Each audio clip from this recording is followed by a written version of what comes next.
കർണാടക സംവരണ ബിൽ ഭരണഘടനാപരമായി നിലനിൽക്കില്ലെന്ന് മന്ത്രി പി രാജീവ്. മണ്ണിൻ മക്കൾ വാദം നേരത്തെ തള്ളിക്കളഞ്ഞതാണ്. കേരളത്തിൽ സംവരണത്തിന്റെ ആവശ്യമില്ലെന്നും മെറിറ്റിന്റെയും സ്കില്ലിന്റെയും അടിസ്ഥാനത്തിലാണ് കേരളം ആളുകളെ തിരഞ്ഞെടുക്കുന്നതെന്നും മന്ത്രി.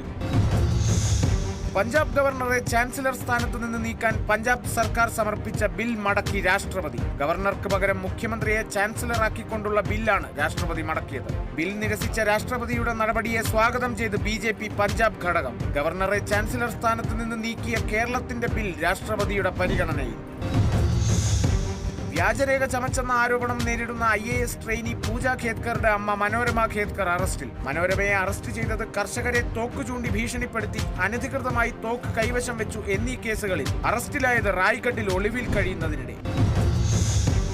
പാലക്കാട് കൊപ്പത്ത് 20 ഗ്രാം MDMA-യുമായി 3 പേർ പിടിയിൽ. പിടിയിലായത് മണ്ണേങ്ങോട് സ്വദേശി മുഹമ്മദ് ഫാസിൽ, മൂർക്കനാട് സ്വദേശി സൈദലവി, ചെറുകോട് സ്വദേശി അഷ്റഫ് എന്നിവർ. പ്രതികളെ പിടികൂടിയത് വാഹന പരിശോധനയ്ക്കിടെ.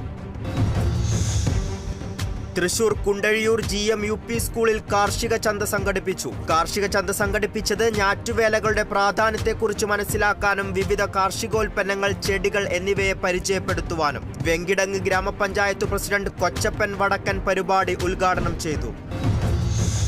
കനത്ത മഴയിൽ തൃശൂർ ആളൂർ ചിറക്കാവ് ക്ഷേത്രത്തിൽ വെള്ളം കയറി.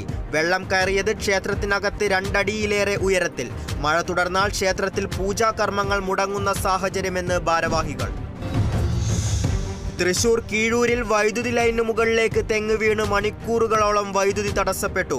തെങ്ങ് വീണത് ചൊവ്വലത്ത് ചന്ദ്രന്റെ വീടിനു മുന്നിൽ. വൈദ്യുതി വിച്ഛേദിച്ചത് അപകടമൊഴിവായി. നഗരസഭ ആരോഗ്യ വിഭാഗം അധികൃതർ സംഭവസ്ഥലം സന്ദർശിച്ചു. തൃശൂർ കാഞ്ഞാണിയിൽ മുൻ മുഖ്യമന്ത്രി ഉമ്മൻചാണ്ടി അനുസ്മരണവും പുഷ്പാർച്ചനയും നടത്തി. അനുസ്മരണം നടത്തിയത് മണലൂർ മണ്ഡലം Congress committee. DCC general secretary KK Babu അനുസ്മരണ ചടങ്ങ് ഉദ്ഘാടനവും മണ്ഡലം കോൺഗ്രസ് പ്രസിഡന്റ് MV അരുൺ അധ്യക്ഷതയും വഹിച്ചു. തൃശൂർ അന്തിക്കാട് കനത്ത മഴയിലും കാറ്റിലും വീട് ഭാഗികമായി തകർന്നു. 6-ാം വാർഡിലെ മാളിയേക്കൽ റോയുടെ വീടാണ് തകർന്നത്. സംഭവം പറമ്പിന്റെ അതിർത്തിയിലെ 2 മരങ്ങൾ കടപുഴകി വീണതിനെ തുടർന്നു. ഗുജറാത്തിൽ ചന്ദിപ്പുര വൈറസ് ബാധിച്ച് മരിച്ചവരുടെ എണ്ണം 15ആയി. സംസ്ഥാനത്തെ 12ഓളം ജില്ലകളിലേക്ക് വൈറസ് വ്യാപിച്ചിട്ടുണ്ടെന്ന് അധികൃതർ. വൈറസ് ബാധിച്ച് ആദ്യം മരിച്ചത് 4 വയസ്സുകാരി.